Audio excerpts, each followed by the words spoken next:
একটি নয়, দুটি নয়, টানা 5টি হার।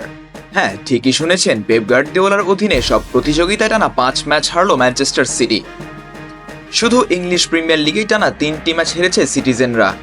সর্বশেষ রাতে টটেনহামের কাছে প্রিমিয়ার লিগের ম্যাচে 4-0 গোলে হারল ম্যান সিটি।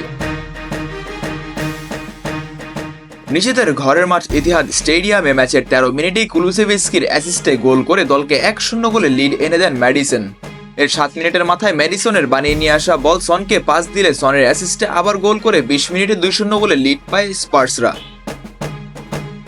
এরপর প্রথমার্ধের শেষ পর্যন্ত বড় কোনো ঘটনা ঘটাতে পারেনি দু দল। প্রথম 45 মিনিট শেষে ইতিহাদে 2-0 গোলে এগিয়ে থাকে স্পার্সরা।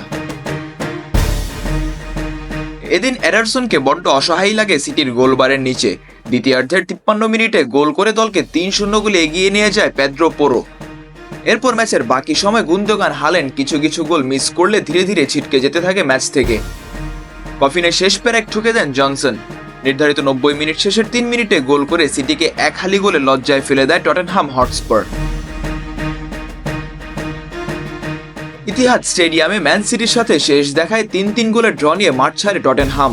কারাবাও কাপ থেকে ম্যান সিটির হার শুরু। এরপর English premier league, champions league সব প্রতিযোগিতায় 5 ম্যাচের 5টিতেই হেরেছে ম্যান সিটি।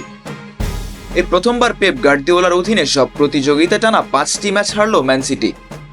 ইংলিশ প্রিমিয়ার লিগে গত রাতের ম্যাচের পর পয়েন্ট টেবিলে 7 জয় 2 ড্র এবং টানা 3 হারে 23 পয়েন্ট নিয়ে টেবিলের 2 অবস্থান করছে পেপ গার্দিওলার দল।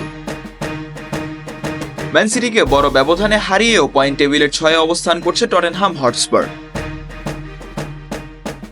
সিটির সাথে আরো 2 মৌসুম চুক্তি করার 2-1 দিন পরেই নিজেদের ঘরের মাঠে এমন শোচনীয় হারের মুখ দেখে পেপ গার্দিওলা। সময় খারাপ যাচ্ছে সিটির, তবে ভক্তদের আশা খুব শীঘ্রই আবারও আগের রূপে ফিরবে ম্যানচেস্টার সিটি।